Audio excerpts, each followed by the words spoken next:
The research is a project that we've carried out over the last 3 years with our local age concern. It's a participatory project that's involved a team of older volunteers from age concern as co-researchers. So that means that they've been involved in designing and developing the research and actually carrying out interviews and focus groups with other older people.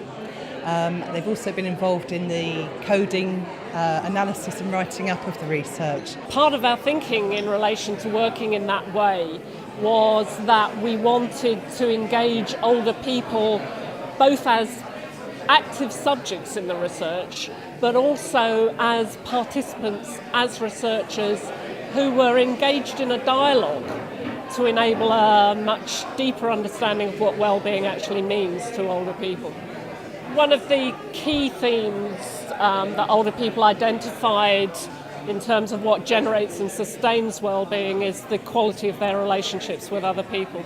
And that includes obviously intimate and close relationships within family, but it also includes friendships, encounters with strangers, so how people are treated on the streets, in shops, in banks, the sort of interactions that they have there, and of course also how they're treated by service providers, by doctors and nurses.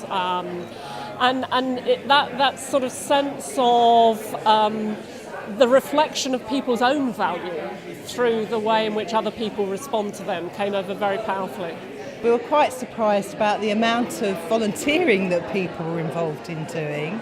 We had a few people who were in their 90s who had volunteered actually up until their 90s, and one or two were actually quite upset that they were no longer allowed to be volunteers. So I think related to that, it wasn't maybe so much the activity of volunteering, it was the meaning behind it. It enabled them to still feel like they could contribute something, that they still had something to offer others. And that was a very strong theme, feeling that you could still give, that you weren't just an older person who was, a burden on society, for instance, that you could have a role and purpose and actually give something back.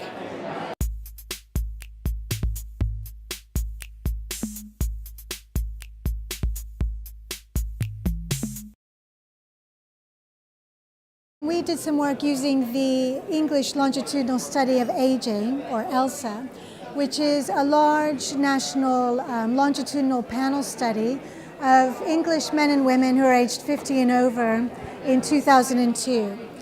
So we were interested in ELSA in looking at the relationship between people's participation in what we call socially productive activities post-retirement age and their well-being. And by socially productive activities, we're talking about activities that people consider to have some economic or social value, like paid work, but also voluntary work and caring activities. And what we found was that in terms of people's well-being, the rewards that they reported receiving from doing those activities were quite important in terms of their levels of well-being. So people who didn't feel adequately appreciated for the work that they did in terms of caring and volunteering and also paid work had lower levels of well-being than people who reported receiving adequate appreciation for those activities. I think it's really important to, and that's really what I got from the presentation, it's really important to keep in mind and to really stress that not activity is not per se good for people's health, for their quality of life, and a lot of other very important social outcomes. And I think this is a really strong sends a really strong message to policymakers to really have a look what kind of volunteering, what kind of care work, and what kind of other activities people are engaged in. So it's really the question or the trap that people may be trapped into sort of non-rewarding activities or non-appreciated activities because of other things which have happened before to them in their life course.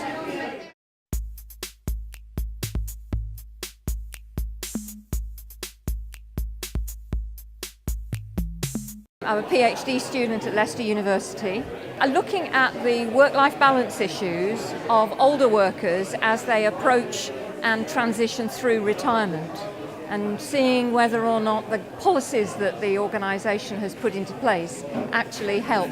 I looked at West Midlands Fire Service because they've got a quite interesting combination of uniformed staff and non-uniformed staff. They have different retirements, they have different contracts of employment, different working hours. So I was able to compare quite nicely the two different groups.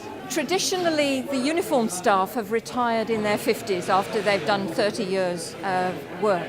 But pension changes have meant that, and the abolition of the default retirement age, have meant that they have now got a number of people who are uniformed and still working possibly into their 60s now.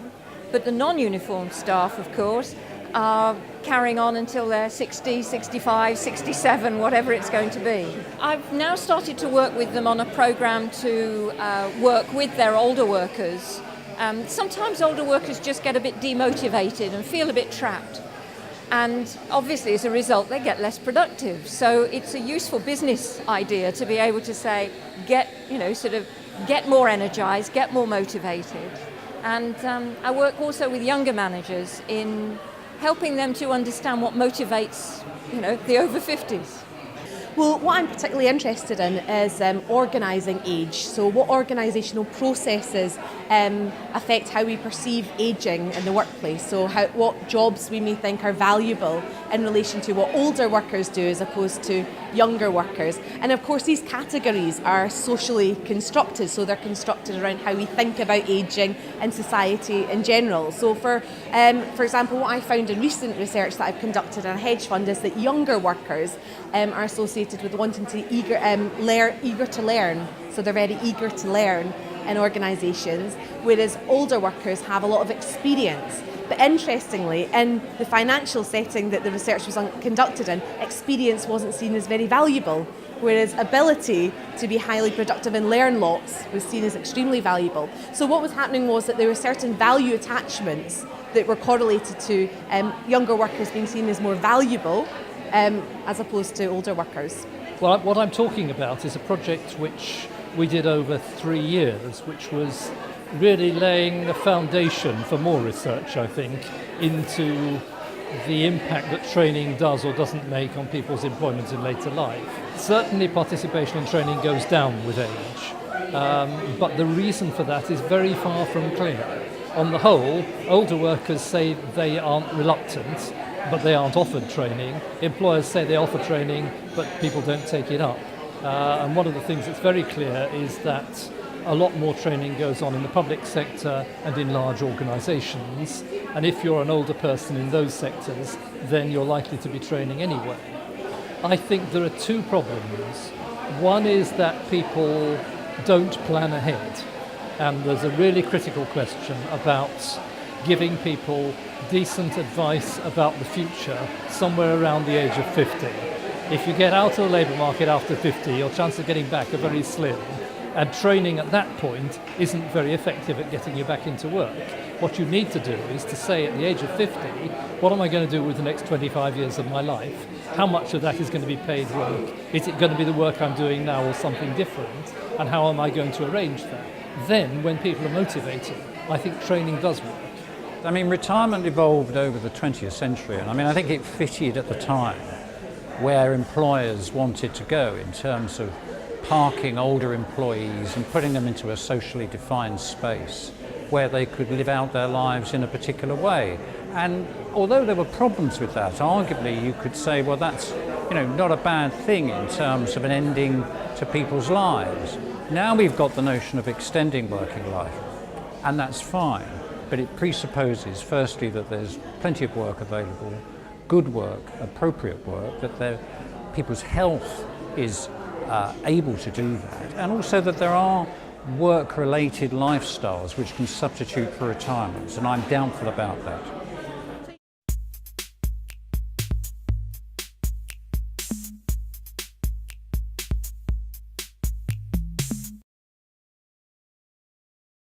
As you're probably aware, active ageing has become a kind of very important policy directive in recent years. So the idea is that being active, being in employment, for example, participating in voluntary organisations, being physically active, a broad range of activities are considered to be predictive of quality of life and to increase health, for example, and so it's associated with policies that will hopefully help us to solve some of the issues associated with an ageing population.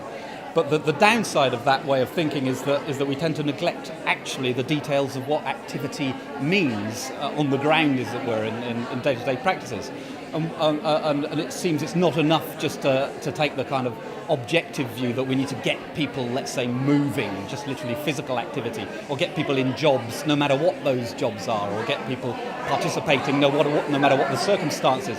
And what we've found in our work is that really what seems to matter to people around activity are a range of factors that seem to cluster around notions of agency, for example, the issue of how much choice people have with respect to the activities they're engaging in, the way it impacts upon their powers, for example. So we tend to think of the concept of power in terms of how people are able to affect the things around them and how they're able to be affected by the things around them. And this is a rather kind of subjective orientation towards issues of activity. I mean, the notion of active ageing, I think, is positive insofar as it emphasises the way in which you shouldn't think about old age as a time of disengagement from any activity.